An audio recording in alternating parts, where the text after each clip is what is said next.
नमः श्रीयतिराजाय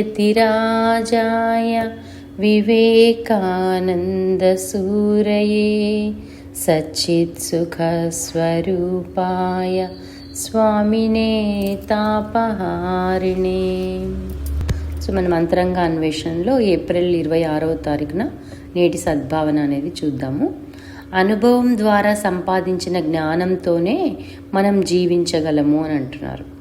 అంటే మన సొంత అనుభవాలే కదా, ఏదైనా మన సొంతంగా మనం ఏదైతే అనుభవాలు, అది ప్రాపంచిక జీవితంలో అవ్వచ్చు, ఆధ్యాత్మిక జీవితంలో అవ్వచ్చు, సొంతంగా మనం అనుభవం పొందితే ఆ అనుభవమే మనకు జ్ఞానం అవుతుంది అనమాట.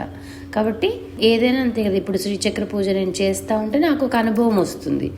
ఎలా ఉంటుంది, లలితా సహస్రనామం చదివితే ఎలా ఉంటుంది శ్రీచక్రం ముందు, అదొక ఎనర్జీ వచ్చినట్టు అవుతుంది అనమాట. మనం అలసిపోం అసలుకి, అది అనుభూతి జరుగుతూ ఉంది.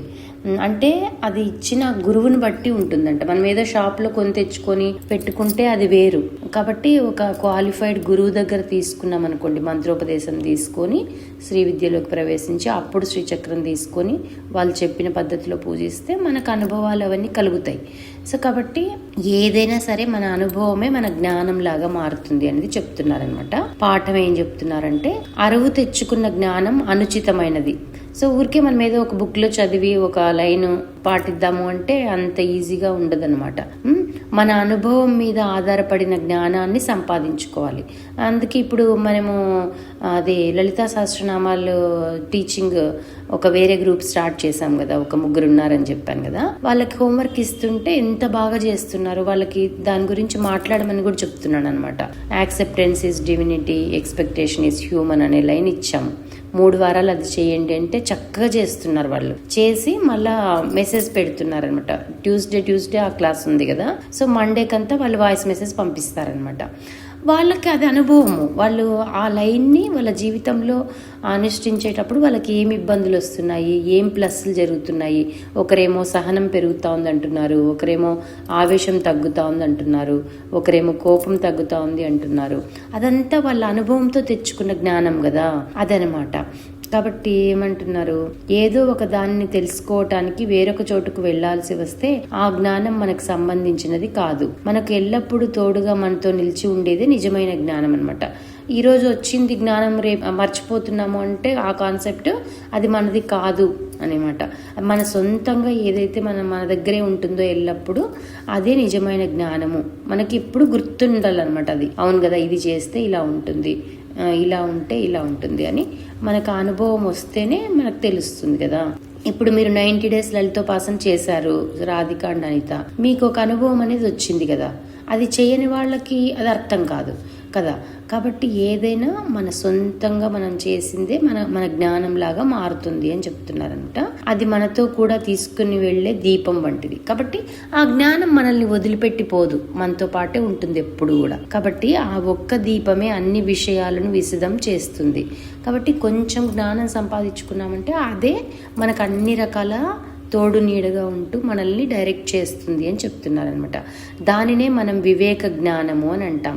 వివేకం ఉండాలి అంటారు. వివేకం అంటే ఏంటి? Discriminating faculty. అంటే ఏది తప్పు, ఏది చెడు, ఏది మంచిది, ఏది చెడ్డది అనేది తెలుసుకోవడమే అనమాట. స్వయంగా తెలుసుకోవాలి అంటే మనకు అనుభవం ఉండాలి. అట్లా మనం సాధన ద్వారా అనుభవాలు పొందుతాం.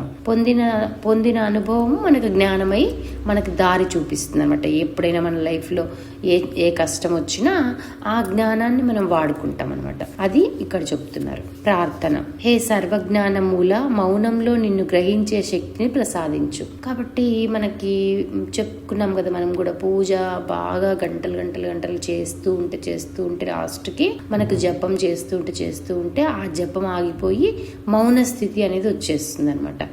అందుకే మాకు గురువులు ఎలా చెప్తారు, ఊరికే టైం పెట్టుకొని చేయమని చెప్తారు అనమాట. మాల కూడా యూజ్ చేయని అవసరం లేకుండా చేయండి అని చెప్తారనమాట శ్రీ విద్యలో. మాల యూజ్ చేస్తున్నప్పుడు ఏమవుతుంది, మాల మీదే ఉంటుంది మన మనసంతా. 108 కంప్లీట్ అయిందా లేదా, ఇంకా ఎంత టైం పడుతుంది, అట్లా ఉంటుంది కదా. అట్లా కాకుండా ఊరికి టైం పెట్టుకుని చేస్తూ ఉండండి, కౌంట్ పట్టించుకోవద్దండి అని చెప్తారనమాట. కాకపోతే బిగినింగ్లో ఉన్న వాళ్ళకి కౌంట్ మీద ఉంటుంది, కౌంట్ మీద లేకుండా మనం ఊరికే ఇన్వాల్వ్ అయిపోవాలన్నమాట. మనము ఊరికే శ్రీమాత్రే నమ శ్రీమాత్రే నమ శ్రీమాత్రే నమ అని మనం కుంకుమార్చన చేస్తూ ఉన్నాం అనుకోండి, అది ఎన్నిసార్లు అయిందో మనకు అనవసరం. మనకి ఎంత అనుభూతి వచ్చింది, మనకేమైనా కళ్ళలో నీళ్ళు వచ్చాయా, లేకపోతే అమ్మవారి గురించి ఇంకేమైనా మనకు అర్థమైందా అనేది మనము పట్టించుకోవాలన్నమాట. కాబట్టి మౌనంలో నిన్ను గ్రహించే శక్తిని ప్రసాదించు, సత్యంలో నీ ఉన్నావని నన్ను తెలుసుకోనివ్వు. సో ఏదైతే సత్యమో ఎటర్నల్ ట్రూత్ అంటారు కదా, ఎప్పటికీ ఏదైతే సత్యమై నిలిచి ఉంటుందో అదే భగవంతుడు కదా, అది నన్ను తెలుసుకోనివ్వు అంటున్నారు. నీతో నాకు నిశ్చల అంతః సంబంధాన్ని అనుగ్రహించు. అది మనం రిలేషన్ పెట్టుకోవాలి భగవంతుడితో అని చెప్తున్నాం కదా, డైలాగ్ విత్ గాడ్ అంటున్నాము, లెటర్స్ రాయండి భగవంతుడికి అని చెప్తున్నాము.